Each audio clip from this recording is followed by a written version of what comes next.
he sees nothing wrong in what he's done. His actions, inappropriate, deplorable, disgusting. My life has forever been altered because of his choices. Took a brave, brave girl to try. All right, so let's get the lookie.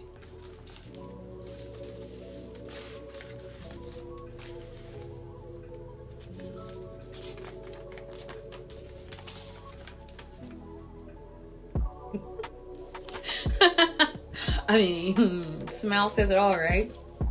So I'll just read the part that actually matters, right? Well, mind you, this is dated July 11th of this year, 7/11, gang gang. The PA Parole Board has reached a decision to refuse parole for the offender.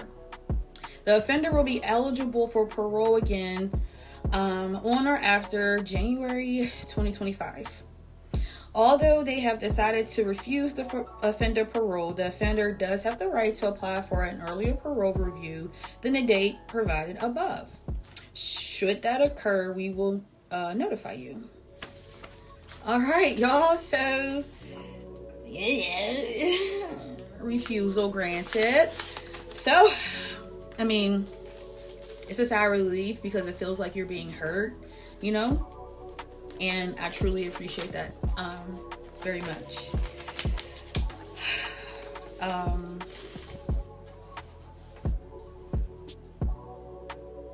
Give me a second. There's another page in here that I want to read before because I'm spending a little too much time on this. Be right back. All right, so this must be the reasons that they sent to my offender, my stepfather, regarding his reasons as to, like, their reasons as to why they denied him parole. And it's called Guidelines for Input Options, which, okay.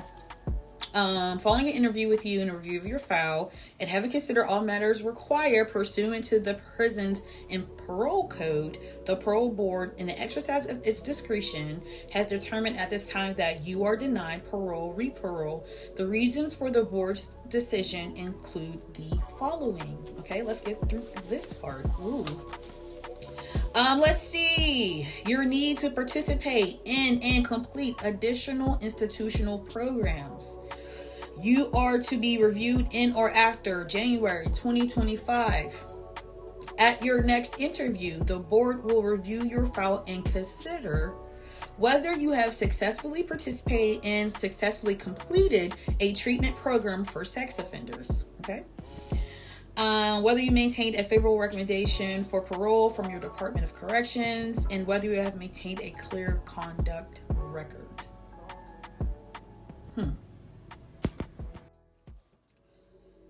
Wow.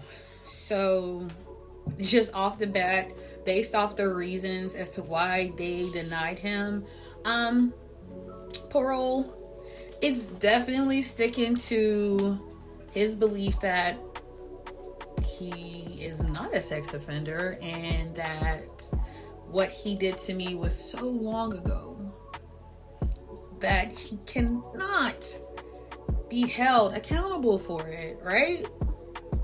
That's crazy talk.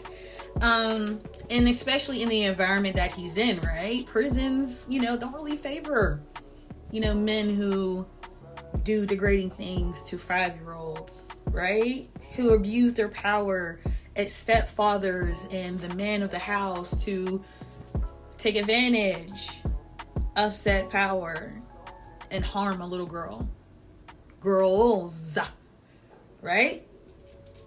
Because although they do not speak, they do exist. And just like I do for them, I do for anyone and everyone who watch my platform. Okay? Because at some point in time, he's going to get out, right? And with me showing you all how this process goes, the feelings of someone who is living the experience, right? Living, is why this platform is so important to me.